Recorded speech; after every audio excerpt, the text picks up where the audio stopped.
Welcome to this video on geometry, where we make math fun and easy to understand. Join us as we explore the properties of spheres and cylinders.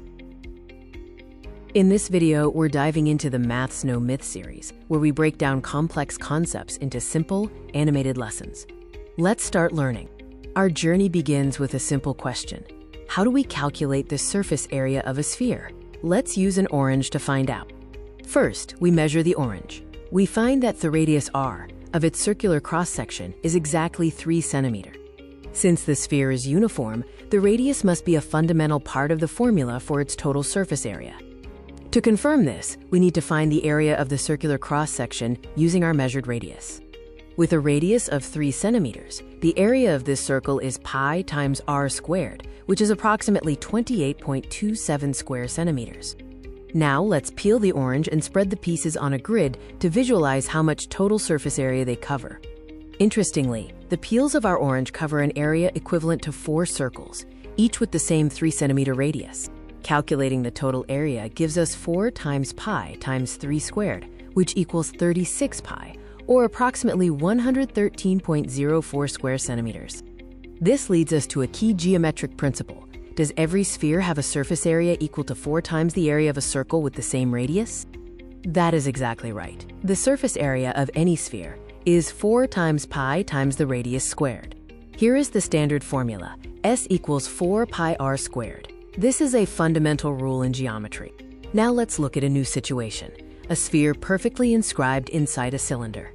In this model, the sphere and cylinder share the same radius r, and the cylinder has a height equal to 2r. Looking at the curved surface of this cylinder, we can calculate its area by multiplying its circumference, 2 pi r, by its height, h.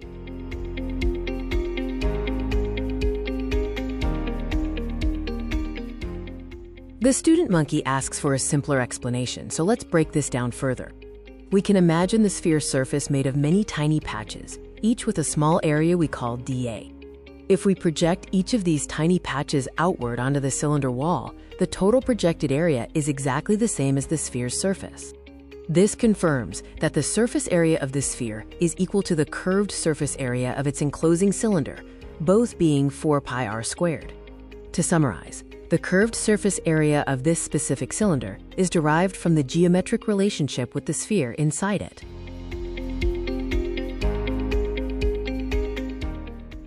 Now let's practice using this formula by finding the surface area of a sphere with a radius of 14 centimeters. First, we set up our formula. S equals 4 times pi times the radius squared. We plan to keep the calculation in terms of pi first, and substitute its value only at the very end for accuracy. Substituting our radius of 14 centimeters gives us 4 times pi times 14 squared. 14 squared is 196. So we multiply 4 by 196 to continue our calculation.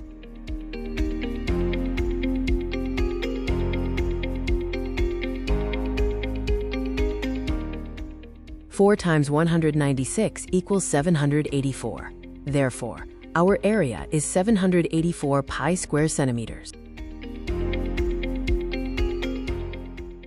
Finally, multiplying 784 by approximately 3.14 gives us 2,461.76 square centimeters. This shows how we can easily calculate surface area using the dimensions of the sphere. Thank you for joining this lesson. Understanding these geometric relationships makes math much easier to master.